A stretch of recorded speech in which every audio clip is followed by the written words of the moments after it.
No one alive remembered a time before the rings. They had always been there, celestial bands of icy dust and rock circling the planet in a brilliant, permanent arc. From every point on Earth, day or night, the rings were visible, gleaming silver in the sunlight, shimmering violet and blue at dawn and dusk, glowing faintly under moonlight. For humanity, they were not just a spectacle, they were woven into every part of life.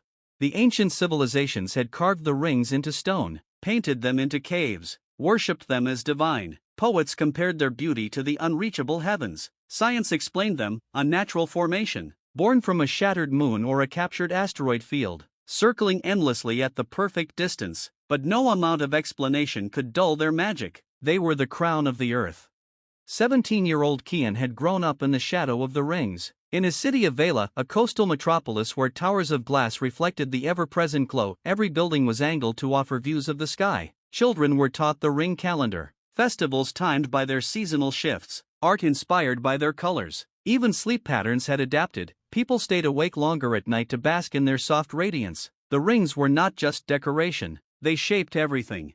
But Kian had always felt something else when he looked at them, something deeper, as if the rings were not merely beautiful but watching.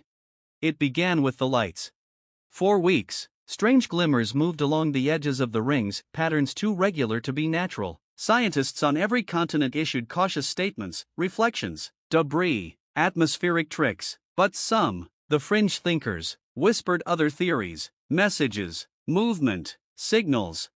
One evening, walking along the shoreline where the ocean mirrored the glowing arc above, Kian saw it happen. A perfect line of light, like beads on a string, shifted across the inner ring, pulsing in a slow, deliberate rhythm. And though no sound filled the air, Kian heard something inside his head, like a whisper made of metal and wind.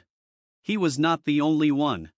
Across the world, others reported the same visions, the same strange feelings, the same pull. People began to gather in cities, staring skyward for hours, unable to look away. Governments tried to calm the growing hysteria, but it was too late. The rings had awakened something buried deep in human memory, something ancient.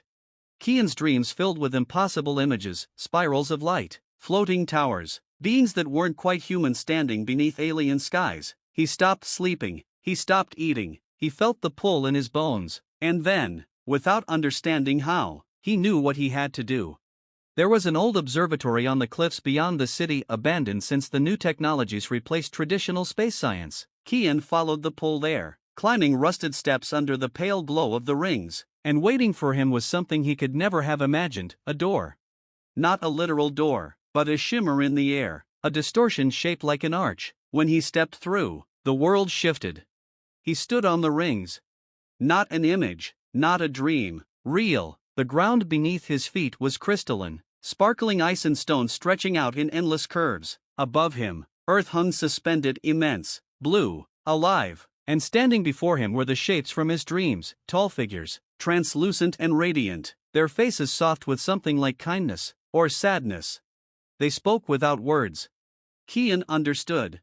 The rings were not natural, they were not random, they were a boundary, a shield, a remnant of an ancient war fought long before human history began. The rings were a seal, holding something back, something vast, something sleeping.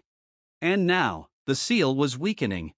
The vision faded. Kian fell to his knees on the cliffside, the whisper still in his mind. Soon, he returned to the city, but nothing was the same. He wasn't the only one who had seen. Others shared the knowledge in hushed tones. The world's skies darkened as parts of the rings flickered, fragments breaking away, glowing embers falling through the atmosphere like falling stars.